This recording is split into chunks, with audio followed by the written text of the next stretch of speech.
नमस्कार मंडळी. तर या चहा प्यायला असं दूध घेऊन आलेली, तर दूध गरम करायला ठेवलं, मस्त चहा बनवला आमच्या दोघांना, आव्हान मला. आणि सकाळी मला खूप काम होतं किचनमध्ये, तर तिला बोललं सकाळी सगळे अंथरूण वगैरे काढून घे, सगळं हॉल आणि बेडरूम आवरून घे.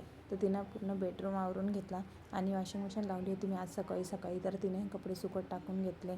त्यानंतर तिचे बुक होते सगळे इकडे तिकडे अस्तव्यस्त झालेले, तर ते बुक पण तिने सगळे सेट करून घेतले. तिला म्हटलं पहिले सगळे हे बुक सेट करून घे, इथे तिथे पडत आहेत.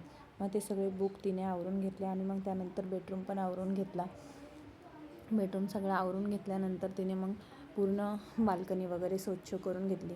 मुलाचे डंबल वगैरे खराब झाले होते, ते पण साफ करून घेतले तिने. त्यानंतर पूर्ण झाडू मारला आणि हॉल, बेडरूम, किचन क्लीन करून घेतला. तोपर्यंत मी याच्यातलं किचनमधलं आवरत होते. सकाळपासून खूप डबे वगैरे घाण झाले होते, ते साफ करत होते. तर तिने व्हिडिओ बनवला, बघा कसा बनवला. तर आणि मी डब्बे ना सगळे सामान भरून पुसून ठेवत होते, तोपर्यंत तिने छोटासा व्हिडिओ घेतला माझा.